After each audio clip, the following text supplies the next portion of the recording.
Alright guys, back with another video. I'm redoing this video here for the Subaru. This new, it's an Outback station wagon. I did the last video and didn't realize I had the phone turned the other way, and it bugged me, so I know it's probably bugging you guys, so we're going to delete that video off and make a new one here. This is a 4-cylinder, I can't remember the liter on this. I think it's I want to say 2.2, but I could be wrong. It might be off. It is the 4-cylinder boxer motor. So, and this thing is like cold, so we're going to do a cold start for you and let it run for a minute. Pull it forward and we'll look over a little more. Picked this one up fairly cheap. A little bit of rust on the fenders, which this fender is like shot. But I don't care about that. The underneath's actually black, and it's actually really nice underneath for what it is. I think it has like 170 or 180,000 on it. But I had the wheels backwards for now. Because we're gonna be using front wheel drive, cut the rear drive shaft and stuff like that. We're gonna take the back tires, put them on the front, but the tires are no good. They got cuts in them. I just got the steel wheels from work, and we're gonna put new winter tires on the front, and then put the dummies on the back. And this here, I don't know. I'm gonna have to figure out how to bend this. If you guys have any ideas, comment, let me know. I mean, I know sometimes, like my sedans, I usually bend, but you really can't bend it there because you'd almost have to crease it about right in there, cut the frame, get it to go up, but you have the roof, so it's gonna hold it. So, I mean, maybe just let it alone. Because I don't think it's really gonna come in too fast. It looks rough. I mean, you can see right there. A little rust around the wheel wells, but the underneath, like I said, is black. It's actually really good shape. But we'll start this thing up and pull it forward here. First, we'll just see how this thing is. It's ice cold. It's like probably 40 degrees out today. So.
Trunk pan, it's all solid, no rust.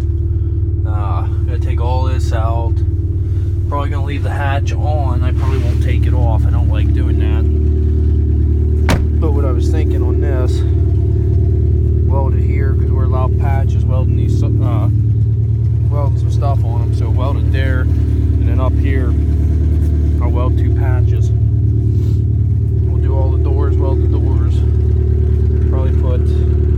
I can't remember on these. I think we're allowed 2 per door, so I'll probably do 1 up here and then 1 down. Well, this one we probably will do 1 here because of the rust. You weld to that, it's going to pull right through. But we'll turn this thing off for now. It's running. Runs pretty good. It's got 170,426 miles. It tells you how cold it is outside. It's 39 degrees. It's not 106 that the clock's off. I'll have to back it in place then. But I'll tell you what, this thing's nice to have around the house. I moved a lot. I actually pushed that car forward. That's a full-size caddy, 70s caddy. This thing moves anything. It's got 2 flat tires. I can only imagine if it had all 4 and good tires on it. I mean, heck, mud don't even phase us being all-wheel drive. But like I said, I was underneath. We cut the converters off this thing, cut the exhaust off, and it's really nice underneath, so I know this car should be a real tough car as long as the motor. Lady I got it from said it was locked up, but here to find out it was starter went bad. But I did find out she did run it hot, so I don't know how that'll go. I'm going to put some, radiator fluid in it, put some coolant in it, see how that works, and then we're just going to pretty much run her till she don't run no more. And I mean, it seems I ran around here, and I mean, it don't have much coolant in it, and it heats up, and it goes almost all the way up, but it never attempts to shut off or nothing. So I don't know if the gauge is just wacko, or because it doesn't seem like it's hot. Usually they'll steam or boil over, or blow a hose or something, but I don't know, maybe I just didn't get it hot enough. So, but like I said, this one here we'll be building soon. This will be built for Listy coming up in May, so we'll have this one ready, take all the windows out and stuff. And I looked over the front frame too. Strut towers are all good, solid.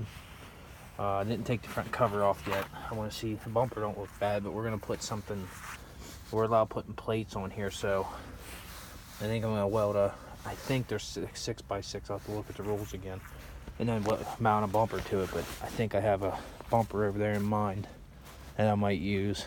It's an old like 70s Ford bumper, but we have to remove all the plastic tail lights. You guys know, but just for you first timers, all the plastics have to come off. Like door handles, I ain't messing with them, they can stay on. The hood, I think we're allowed to run an all thread this year, so I'll probably run all thread up through the core support there and all the way up through.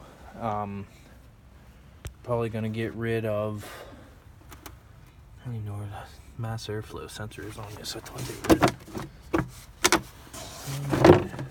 Maybe it don't have it, or maybe it's in, I think it's in here, so I might just leave that box.